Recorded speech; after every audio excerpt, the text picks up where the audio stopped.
All right, it looks like we have everyone here from the commission. Thanks everyone for joining for the Planning, Zoning, and Transportation meeting. First item on our agenda is just a discussion of the Adams Morgan East-West traffic analysis, which I will share the link in the chat, which is something provided, an analysis conducted by DDOT on some streets in our neighborhood, notably Wyoming Ave, Calorama Road, Belmont, and California, to analyze some of the commuting patterns based on a request of the ANC from 2018 about potentially exploring one-way streets. As noted in the memorandum, they are open to exploring a pilot program that would convert Calorama Road to a one-way westbound and Wyoming Ave to a one-way eastbound. And doing that as a pilot program for 6 months. The memo requests ask for ANC support. I believe we were told by our Ward 1 DDOT liaison that they didn't need full ANC approval, but that they needed to hear from just the SMD commissioner, which is Commissioner Peter Wood. So as far as I know, this is proceeding, but we wanted to have a discussion and see if people had questions, I believe. So I want to open it up, I guess, to commissioners if anyone has any questions or thoughts.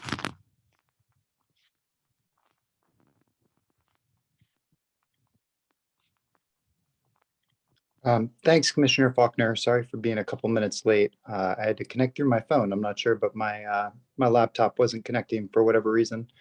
Having looked at this report and having spoken with some members of the local community about it, I've heard a lot of support. I also understand that the full commission actually passed a resolution a few years back requesting this action. So this would be actually the second time that this has gone through the full commission.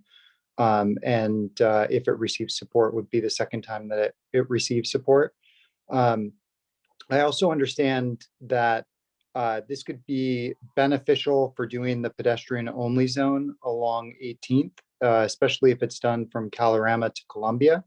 Because if so, the buses are going to need to be rerouted, and rerouting them all the way down Columbia to Florida takes a lot more time and costs a lot more money than if some of the bus routes would be rerouted down Wyoming, which could only be done if Wyoming were big enough for buses if it were a one-way street. So for that reason as well, I certainly support this action and feel like based on this study, and what we've heard from the community, that I'm in full support. Great, thanks, Commissioner. Any comments or questions from the community?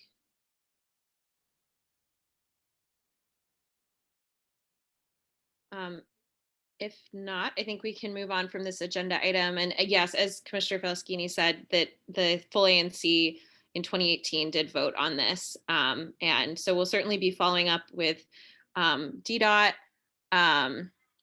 Yes, I can review. The proposal from DDOT is basically to convert Calorama Road to a one-way westbound and Wyoming Ave to one-way eastbound between 18th and Columbia. And that is based on their analysis of traffic patterns and reverse in commuting, in which direction people are already traveling on those roads. In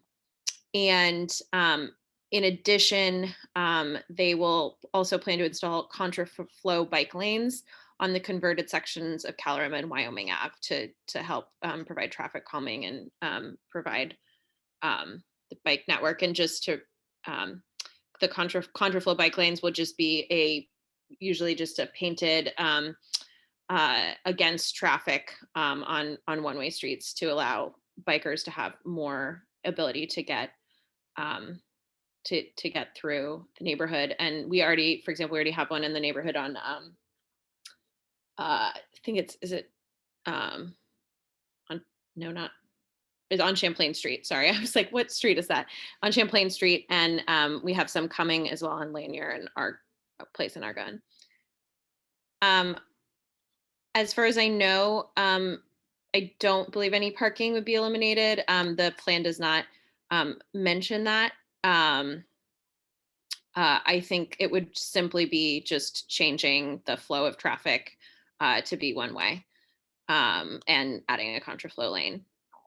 I will also mention they do raise the question of whether of the possibility of people using alleys to cut through, since that certainly we know that already happens in some places, and especially places where there's one way. So they're planning to hopefully be aware of that and explore.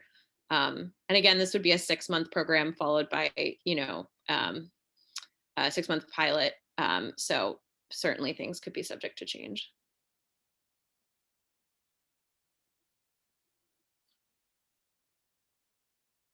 Great. Any other questions?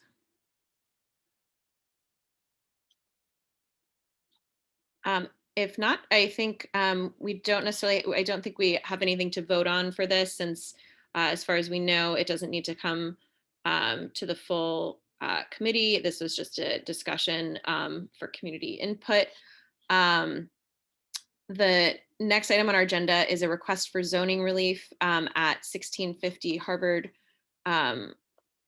Street Northwest. I think some of the people, if you could raise your hand so we can add you as panelists so you can present.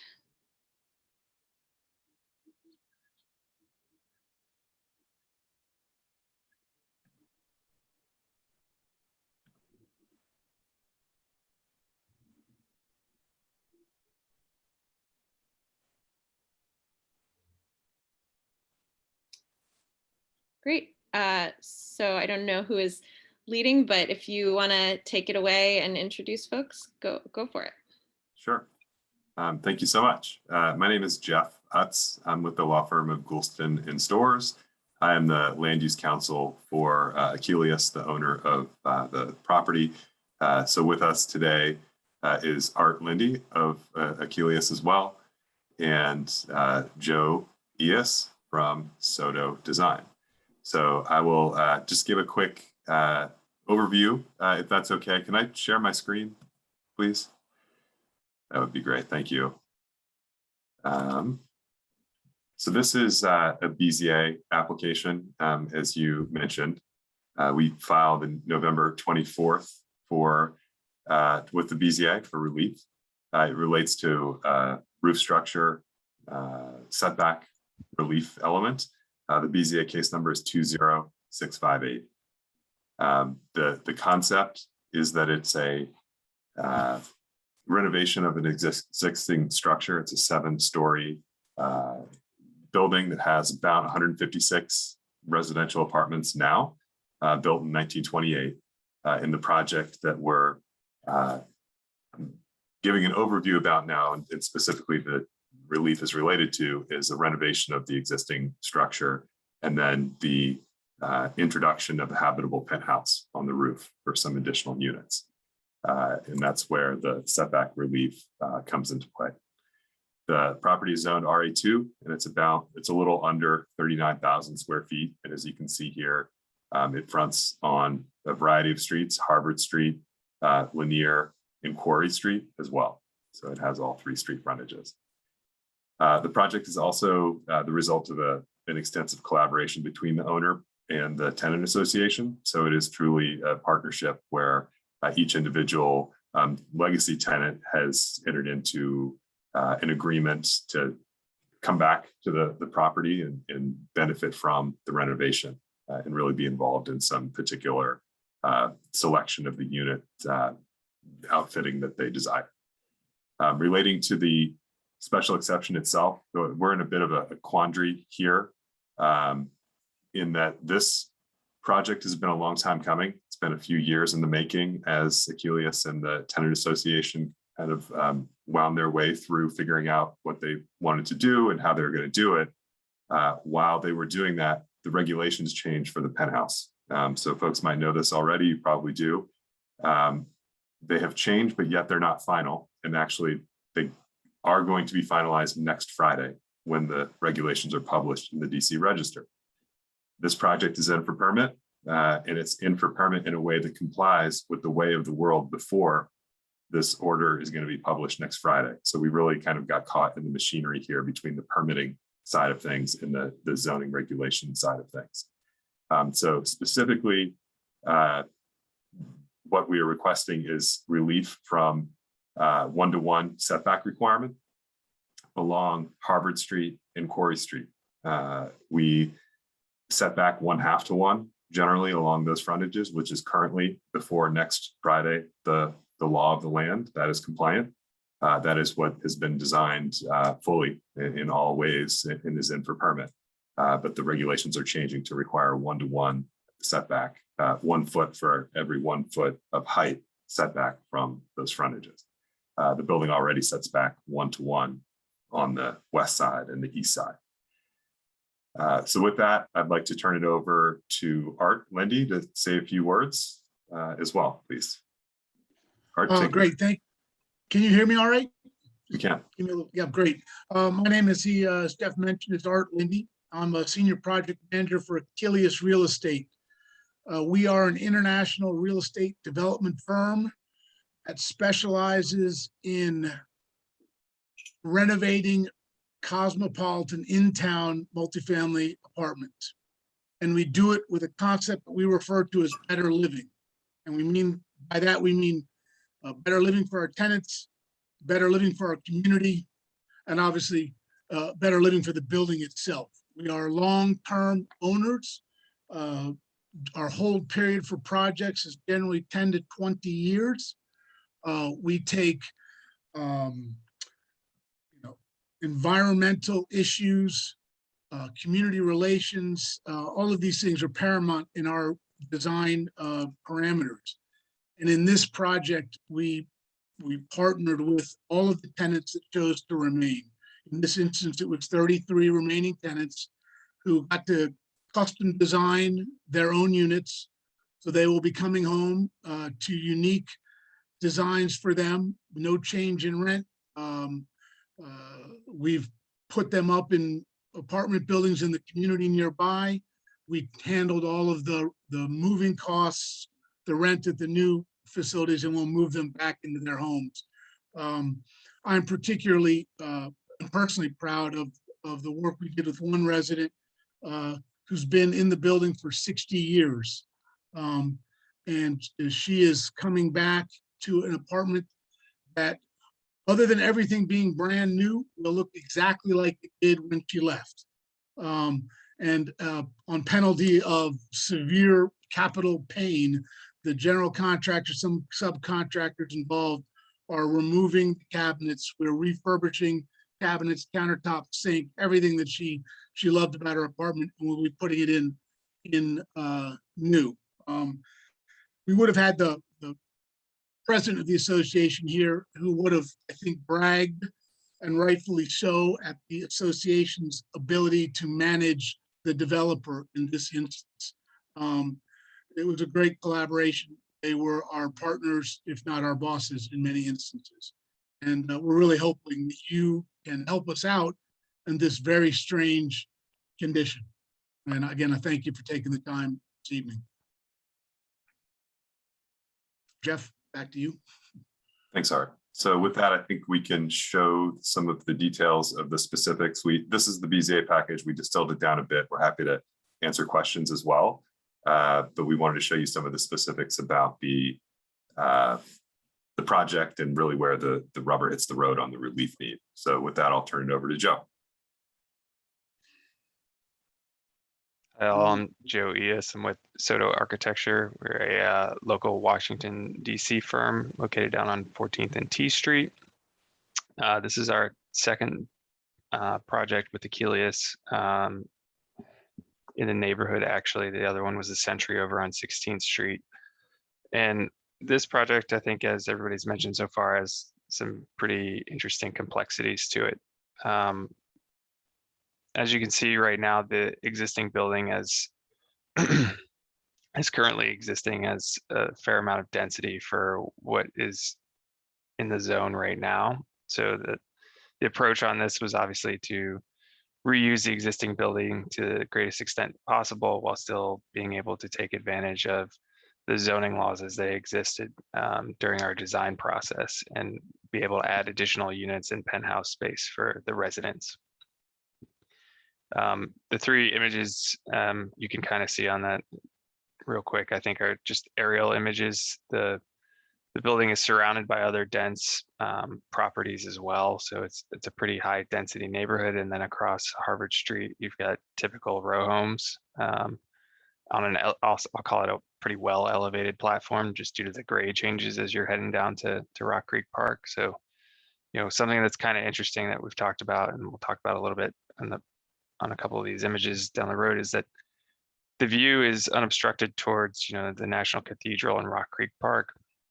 But in reality, on several of the floors surrounding, when you're actually looking out, you're still at grade with trees, or even some of the row homes up on the 5th and 6th floors are still of similar height in nature. So I think something that's not really in question is the impacts of the penthouse on this project is not something that's going to be detrimental to the design or character of the neighborhood.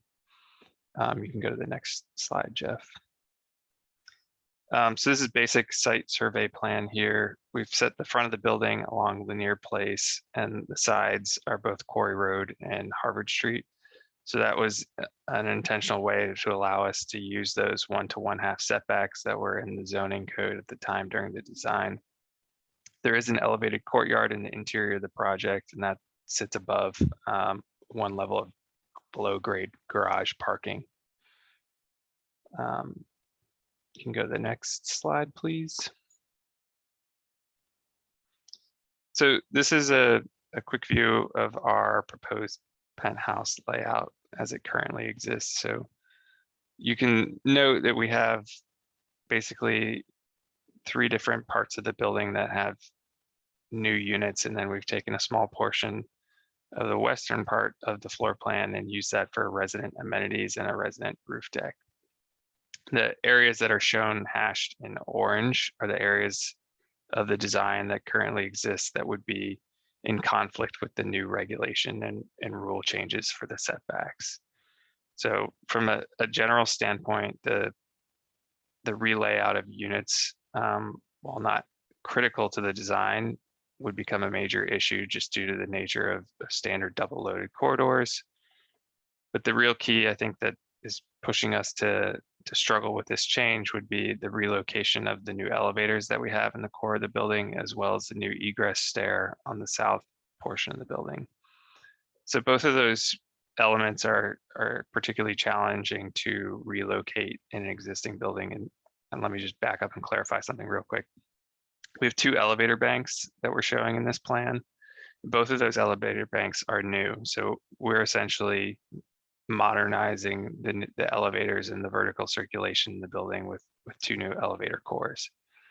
And those are much larger than existed in the building previously. So locating them within the existing structure, as well as you know, the existing building layouts and corridors and garage and basement spaces, is extremely challenging. So we're able to locate one on the south side of the corridor, which is over on the east portion of the building.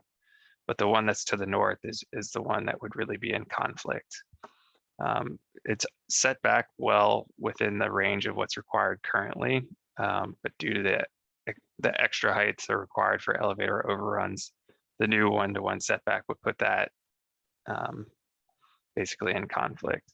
But I don't know if you can maybe zoom in a little bit on the screen at all, Jeff, but there's some dashed yellow lines highlighted in here. And what we're trying to show there is the structural system that's in this building currently and where it exists. And one of the things that we've had to maintain as we've worked on this design is making sure that our load bearing walls on this new penthouse have proximity to those structural elements below. So that there are elements of the existing building that are driving us to the layout that we're at right now. And we've really worked hard, I think, to stick within those and to limit the amount of sort of destructive and reconstructive nature of this renovation with that process.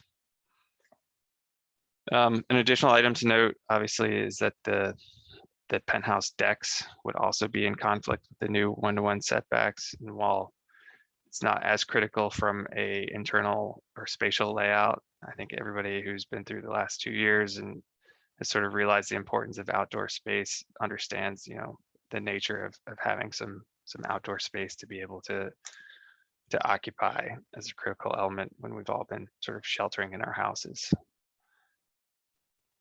You want to go to, actually, before we go to the next slide, does anybody have any questions on this layout? I know it's sort of a lot to take in on one image. All right, looking good. All right, so the next element that comes into play, I think that is a challenge for these revisions, and part of the reason we're seeking the relief is what happens on top of the penthouse itself. So we're obviously in an attempt to comply with all of the stormwater and GAR regulations within the district. So green roofs are essential to this job, and not only green roofs, but also with the new DC energy codes, providing enough space for solar panels and sustainable energy design on the roof is critical as well. So, you know, we've really maximized this on this job with both green roof and solar panels up on the penthouse. And by losing that space, the quantity of basically sustainable energy that we're able to generate on the roof and our ability to meet the GAR requirements seriously comes into question. So this is an even more challenging aspect of the revision to the zoning text amendments. I'm not going to go into too much detail on these slides, but we have the next couple of slides basically indicating, you know, where the current setback, one-to-one setback or one-to-one-half setback is shown on the design, and then where the red lines are shown would be the new elements, and you can really start to see how that setback impacts the design and the layout of the wall section and the building section. I think if you just want to slowly sort of slide through these, I think that'll be sort of enough. This one's not as big of a question because it's the rear portion, but it's just an example of how we're compliant with the one-to-one setback in other areas. And then this would be the other section showing the Quarry Road side. So, you know, the first section was on Harvard, this one's on Quarry Road. And once again, that would be impeding on our current design layout.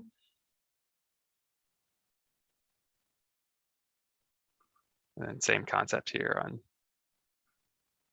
on Quarry Road as well. So the last couple slides on here, I think we have 2 left, is this is a perspective of the imagery.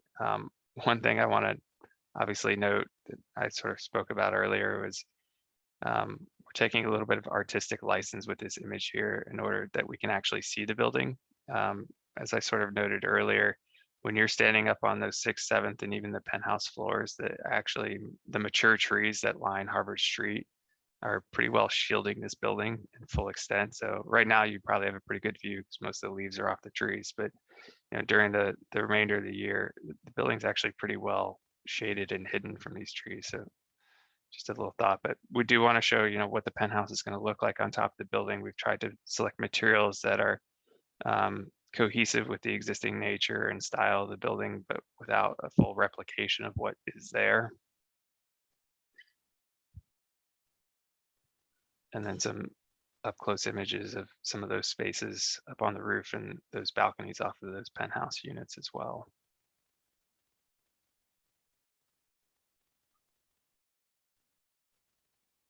Art, anything else additional that you'd want to add to? I guess the only the one thing I'd want to add is that the elevator placement was really critical in order to make this building fully handicapped accessible. As it stands now, no elevator service to the garage. And so by doing what we did with the elevators, we're able to provide handicapped access to the garage, to all of the living levels, which isn't required in a renovation of this size, but for Achilles, and I think for the tenant association was really important. And yeah, that was about all I'd want to add.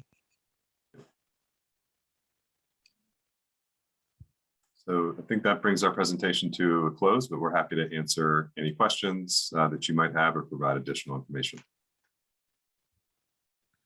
Great. To be honest, I don't know if I have too many questions because your presentation was pretty clear, and I think also your letter to the BZA, your application to the BZA laid out sort of the challenges of the timing of this regulation being filed and or this regulation being finalized and how long you've been working on this. And I certainly think from the perspective of making it, given that this is a renovation with many existing tenants returning, it certainly seems to me that having to revise the project does not seem ideal in any way. So I don't know that I have any questions. I don't know if either Commissioner Clem or Commissioner Feliskini have any questions. No questions on my end. It looks good. The application looks great. And the work that you did with your tenants association was really robust, and I really appreciate that. Considering the circumstances, this doesn't seem problematic to me. Thank you. I don't have any questions. Thank you, Commissioner. Great. Any members of the public have any questions?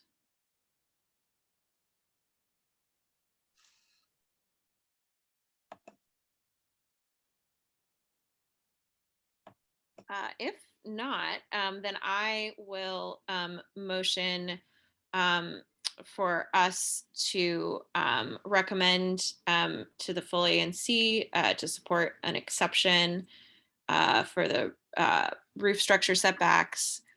Can I get a second? All right, I believe we need a second.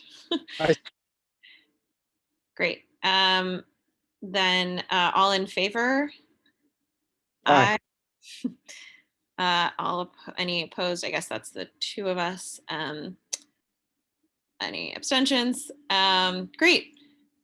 So what we will be voting on this, or we'll be discussing this on our meeting on January 5th. We hope you'll come and present, and the full ANC will vote on it then. And thank you so much. Sounds great. Thank you so much for your time. We'll see you on the 5th. Great presentation and great paperwork. Thanks, guys. Thank you so much. Thank you all. Bye. Great. All right. The next item on our agenda is a resolution about traffic safety and paving at Harvard Street and Lanier Place. I guess one thing to note is, well, two things to note are that the Mount Pleasant, so this intersection is right at the intersection of the Adams Morgan ANC and the Mount Pleasant ANC. The north side of Harvard Street is, of course, in the Mount Pleasant ANC.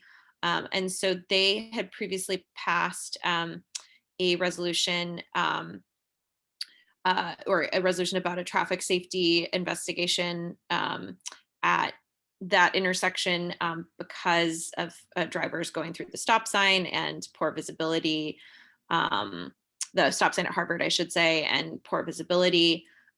We also were notified by someone in Councilmember Nadeau's office that this intersection is apparently on the list of repaving for the spring paving season. And this intersection, former Commissioner Zach Gold, this was in his district, and this was an intersection that was his enemy, sort of, because as people may know, it is not a sort of normal intersection. There is this weird kind of circle with people parking alongside it. It's like bulbs out into a circle. It's a very odd kind of almost like cul-de-sacs sort of intersection, and yet it, but it is not a cul-de-sac, and people go through it often at sort of high rates of speed. And so this resolution, in addition to supporting the Mount Pleasant ANC's request for a traffic study, also requests that for the repaving, that they consider changing the intersection to be a traditional normal intersection so that drivers can have visibility, and that it's just a safer, hopefully a safer intersection. So with that, I don't know if anyone has any questions or discussion to get started.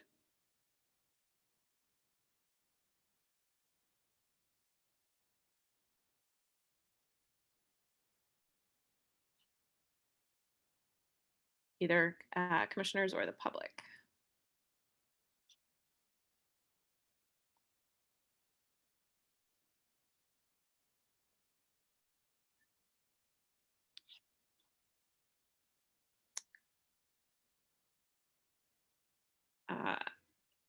If not, then I think we can move to a vote. I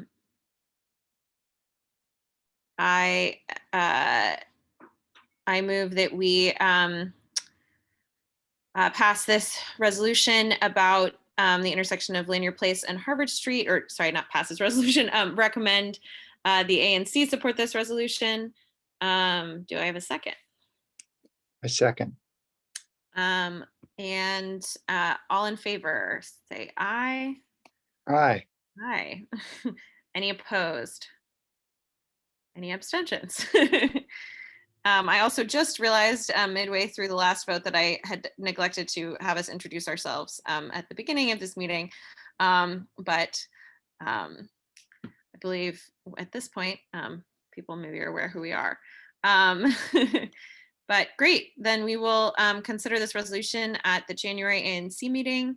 And that is the only thing, that is the last thing on our agenda. So I think we can end this meeting, a very efficient meeting. Thanks, everyone. Thanks, Commissioner Faulkner.